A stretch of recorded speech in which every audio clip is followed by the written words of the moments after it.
Welcome to the channel dear students. आपके most important questions का collection आ गया है और 2020 के पार्ट्स में 5 से 6 वीडियोस हैं। पहले फर्स्ट पार्ट के जो टॉप क्वेश्चंस हैं उन्हें डिस्कस कर लेंगे, उसके बाद फुटप्रिंट्स के। ठीक है, तो अगर किसी तरीके क्वेश्चन पूछा गया है तो उसकी क्या स्ट्रेटजी है और टू द पॉइंट उसका आंसर क्या होना चाहिए, हम वही डिस्कस करेंगे सारे पार्ट्स में। तो चलिए स्टार्ट करते हैं टॉप 20 क्वेश्चंस। आप जब भी आंसर लिखना स्टार्ट करें तो अपने दिमाग में दो चीज़ें रखें। पहली चीज़ तो ये है कि जो आंसर है वो टू द पॉइंट होना चाहिए, ज़्यादा घुमाने फिराने की ज़रूरत नहीं है। और दूसरा पॉइंट ये है वर्ड लिमिट। वर्ड लिमिट का मतलब अगर आप शॉर्ट आंसर लिख रहे हो तो लगभग 40 to 50 वर्ड लिमिट दी होती है आपकी, और आंसर आपका बहुत ज़्यादा खींच के जाएगा 5 लाइन्स तक। तो अगर मान लो सपोज दैट कि आपको कोई चैप्टर बहुत अच्छे से प्रिपेयर है, उसका कोई क्वेश्चन पुट होता है, तो आप सोचो कि मुझे तो आंसर बहुत अच्छे से आता है, तो आपको उस अगर 40 to 50 वर्ड है तो हम उसे 1 पेज या हाफ पेज तक एक्सटेंड क्यों करें। और दिक्कत यही क्रिएट हो जाती है, फिर आपको दूसरे आंसर्स लिखने के लिए टाइम कम पड़ जाता है। तो चलिए डिस्कस करते हैं कि अगर इस तरह के क्वेश्चंस आते हैं, मोस्ट इंपॉर्टेंट क्वेश्चंस हैं और ये आपकी PYQ भी है, तो ये देख लेते हैं कि अगर ऐसा क्वेश्चन पूछा गया तो आपको आंसर्स लगभग लगभग किस तरीके से लिखने हैं। ठीक है, चलो फटाफट देखते हैं। पहला जो क्वेश्चन है, what was the effect of hailstones on Lencho's crop. जो हेलस्टोन्स पड़े थे यानी कि बर्फबारी जो हुई थी खेती में, तो लेंचो की जो फसल थी उसमें उनका क्या प्रभाव पड़ा। तो सीधा सा आंसर है हमारा, हमें मालूम है कि उसकी पूरी खेती डिस्ट्रॉय हो गई थी, क्योंकि हेल स्टोन ने पूरे जो उसकी खेती थी वो पूरा उसने बर्फ़ से ही कवर कर दिया था, जिसकी वजह से जो फूल आए थे उसकी फसल में और जो पत्तियाँ थी वो सारी झड़ गई थी।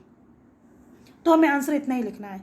सेकंड क्वेश्चन है, young seagull tried to fly but he could not, why was he afraid to fly. तो ये तो एक स्टेटमेंट दिया गया है आपको। क्वेश्चन आपका ये है कि why was he afraid to fly, उसे डर क्यों लगा, वो भयभीत क्यों था उड़ने से। तो ऑब्वियस सी बात हमें पता है, उसे ऊंचाई से डर लग रहा था। जिस चट्टान में वो लोग रहते थे उस चट्टान के नीचे पूरा बहुत बड़ा सा समुद्र फैला हुआ था, और समुद्र में उसे ये लग रहा था कि मैं यहाँ से जंप करूँगा और मैं नीचे सिर के बल गिर जाऊँगा। उसके बाद का वो एज्यूम नहीं कर पा रहा था। तो प्रॉब्लम उसके साथ यही थी कि उसे ऊंचाई से डर लग रहा था। थर्ड क्वेश्चन है, why should the tiger snarl around houses at the edge of the forest. जो फॉरेस्ट के किनारे किनारे जो घर बने हुए थे वो टाइगर ग्रोलिंग करते हुए, स्नॉल करते हुए यहाँ वहाँ क्यों टहल रहा था और उसे टहलना क्यों चाहिए था, क्वेश्चन ये पूछा गया। तो एक्चुअली में जो पोएट है वो यहाँ पर ये मैसेज देना चाहते थे कि जैसे हमारी जो सोसाइटी वो हमारा रहने का एक हैबिटेट है, और ऐसे ही जो ये हमारे जो जानवर हैं, जो वाइल्ड एनिमल्स हैं, उनका जो है नेचुरल हैबिटेट है वो फॉरेस्ट है। अगर हम अपने घर बनाने के लिए, अपनी ज़रूरतों को पूरी करने के लिए हम उनके जंगलों को अगर बर्बाद कर रहे हैं तो कहीं ना कहीं उन्हें वार्न करना पड़ेगा। जैसे हमारे घर में कोई दूसरा कब्जा करता है तो हम वार्न करते हैं, ऐसे वो जंगल के जो जानवर हैं अगर उनके घर को छीना जा रहा है उनसे, तो उन्हें भी वार्न करना चाहिए उन जंगल के आसपास रहने वाले घर के लोगों को कि आप हमारे घर में या हमारे जंगल में अगर दखल अंदाजी करेंगे तो हम आपको परेशान करेंगे। फोर्थ क्वेश्चन है, what makes Chubukov misunderstand the purpose of Lomov's visit.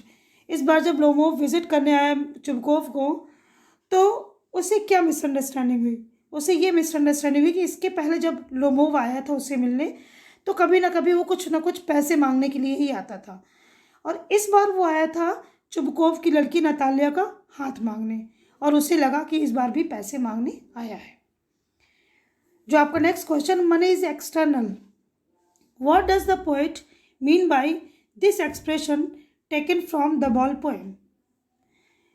इसमें जो ये स्टेटमेंट दिया गया मनी इज एक्सटर्नल, तो जो द बॉल पोएम है आपकी पोएम, उसमें जो ये एक्सप्रेशन है उसका पोएट का क्या मतलब है। उनका मतलब ये था कि अगर आप ये सोच रहे हैं कि आपकी कोई भी चीज़ आपसे दूर हो गई है, चीज़ का मतलब यहाँ पर उनकी हैप्पीनेस से था। अगर कोई खुशी हमसे दूर हो गई है तो आप ये ना सोचें कि हमारे पास बहुत पैसा है तो हम दूसरी चीज़ खरीद लेंगे। आप दूसरी चीज़ खरीद सकते हो, दूसरी खुशी खरीद सकते हो, लेकिन जो चीज़ आपसे दूर चली गई है वो वापस नहीं आ सकती पैसे से। तो यहाँ मनी इज एक्सटर्नल का मतलब उनका यही था। नेक्स्ट क्वेश्चन है, Nelson Mandela speaks of twin obligations, what are they, वो दो ऑब्लिगेशंस क्या थे? वो दो ऑब्लिगेशंस थे आपके, पहली बात तो आपकी सारी रिस्पॉन्सिबिलिटी आपकी सोसाइटी, आपके कंट्री के लिए, और दूसरी जो उसकी ऑब्लिगेशन थी वो थी उसकी फैमिली के लिए, फैमिली मेम्बर्स के लिए। तो आपको दोनों को ही लिख देना है, क्लियर हो जाएगा आंसर। नेक्स्ट है, what does any right in the diary about her self and her sister. तो उसने डायरी में यही लिखा था कि मेरी जो सिस्टर थी और मैं, दोनों लोग कुछ दिन अकेले रहे थे अपने दादी के साथ में, क्योंकि उनके जो पेरेंट्स थे वो थोड़ा सेटलमेंट बनाने के लिए शहर में गए थे। उसके बाद में फिर उन लोगों ने उन्हें भी बुला लिया था। तो इसके बारे में आपको लिखना है, और कुछ आपको लिखने की ज़रूरत नहीं है, बहुत ज़्यादा एक्सटेंड करने की ज़रूरत नहीं है। सिस्टर की हालत के बारे में, कैसे वो लोग अपने फादर के साथ और अपनी मदर के साथ में दूसरे सिटी में एडजस्ट हुए थे, बस इतना ही किस्सा आपको लिखना है।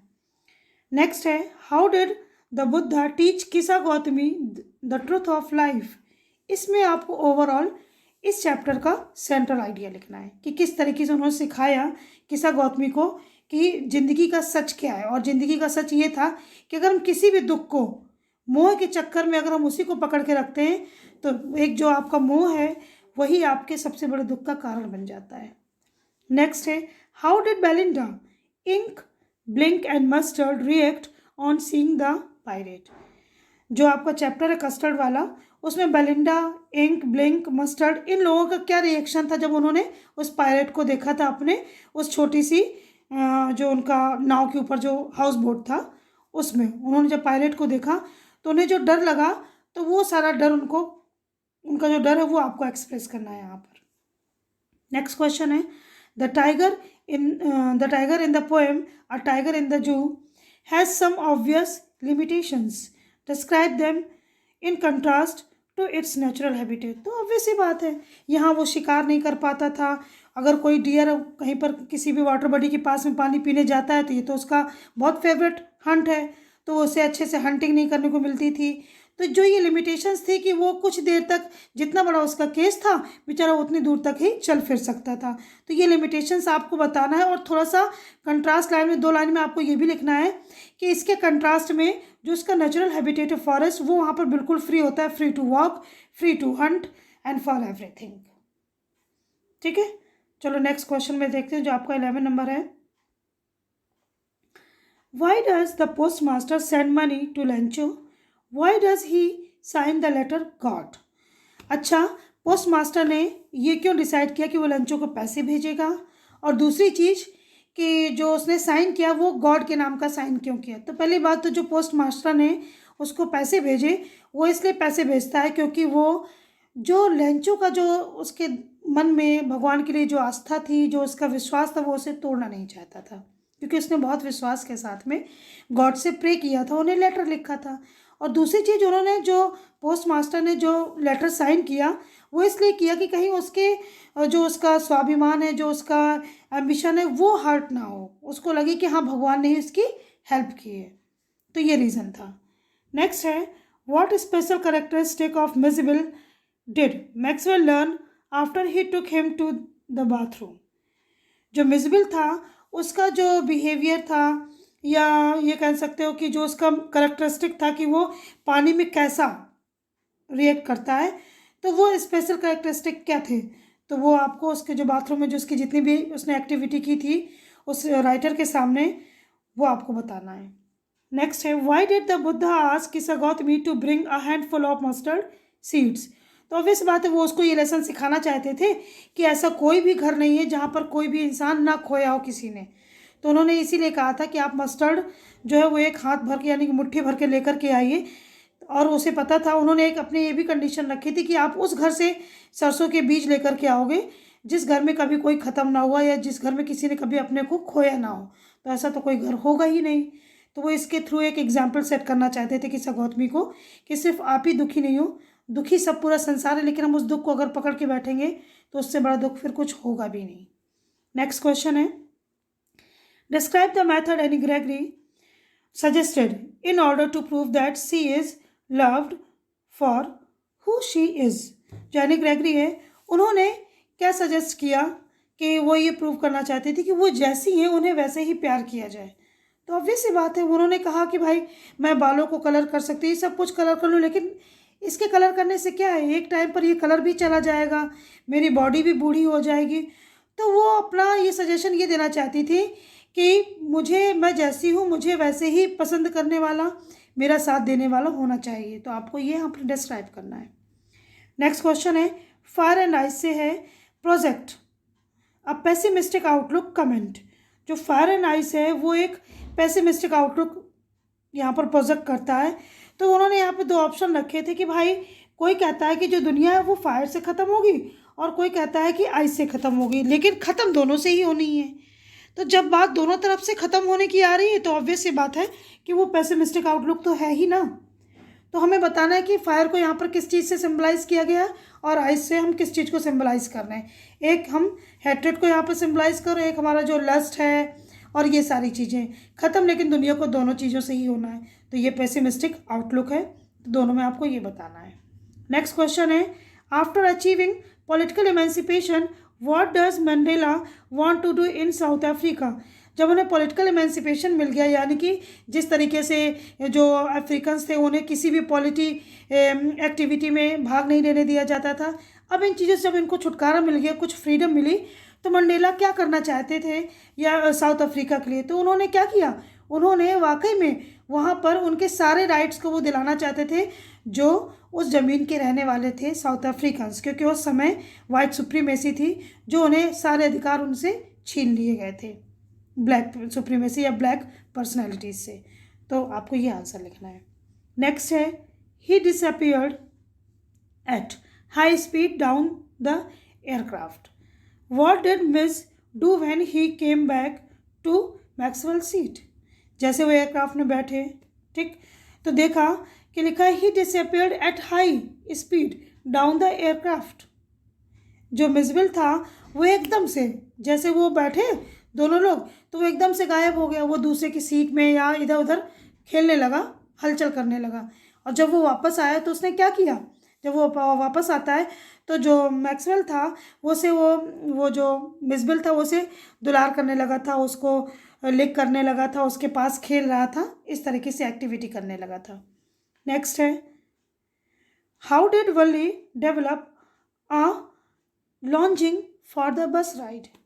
जो वल्ली थी उसने किस तरीके से डेवलप कर ली ये स्ट्रॉन्ग डिज़ायर बस राइडिंग की, यानी कि बस में घूमने की जो उसकी चाहत थी वो कैसे कैसे वल्ली के दिल में जागृत हुई या बहुत जल्दी से डेवलप हुई।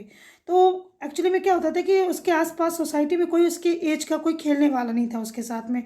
तो जो दोपहर का टाइम होता था तो उसकी मम्मा सो जाती थी और वो पूरा टाइम अपने गेट पे खड़े होकर के बाहर से बसें निकल रही हैं और जो लोग बाहर में एक्टिविटी कर रहे हैं स्ट्रीट में, वो ये सब देखती रहती थी। तो जब वो बस को देखती थी तो हर बार बस नए नए पैसेंजर्स को लेकर के जाती थी और जब वो वापस आती थी तो फिर से नए नए चेहरे होते थे उसमें। तो इस चीज़ को देख करके उसके अंदर ये स्ट्रॉन्ग डिज़ायर क्रिएट हो गई कि वो भी बस में वहाँ तक जाना चाहती है, फिर वहाँ से वापस आना चाहती है। तो बस आपको यही लिखना है। नेक्स्ट क्वेश्चन है what did the Buddha preach to the people. तो ऑब्वियस सी बात है जो आपकी लाइफ का सबसे बड़ा ट्रुथ है वो उनका सबसे बड़ा प्रीच था कि जिसने जन्म लिया उसे मरना ही है, और हम अगर किसी मोह में पड़ते हैं, अगर हम उसमें पड़े रहते, इससे बड़ा दुख का कारण और कुछ नहीं हो सकता है। इसीलिए हमें उस दुख को एब्जॉर्व करके हमें उससे जीना सीखना है। लास्ट क्वेश्चन है how can you differentiate between a hyena and a crocodile. तो उन्होंने दोनों को बताया था कि जो अगर हाइना है तो अगर वो हमेशा हंसता हुआ आता है तो हंसने का मतलब क्या है, जो हाइना का फेस है वो इस तरीके से गिगल शेप में होता है कि जैसे वो दांत निकाल करके हंस रहा हो, ठीक है। क्रोकोडाइल के लोगों ने कहा कि वो रोता हुआ दिखेगा, तो इसका मतलब क्या है, जो एक्सटेंडेड वाटर होता है उसकी बॉडी का क्रोकोडाइल का, तो उसकी आंखों से टपकता रहता है, जिसे हम लोग बोलते हैं घड़ियाली आंसू। तो वो झूठ मूठ के आंसू होते हैं, वो उसके रोने के आंसू नहीं होते। तो यहाँ पर डिफ्रेंशिएट करने के लिए उन्होंने दोनों की क्वालिटीज़ अलग अलग बताई थी। तो आपको दोनों की क्वालिटीज़ को डिफ्रेंशिएट कर देना है और बहुत ज़्यादा खींच के 1.5 में आपका क्रिएट हो जाएगा, ठीक है। तो ये आपका फर्स्ट पार्ट था और ये टॉप 20 क्वेश्चंस थे, और जो टॉप 20 क्वेश्चन है वो आपके नेक्स्ट पार्ट में है। तो that's it, thank you so much.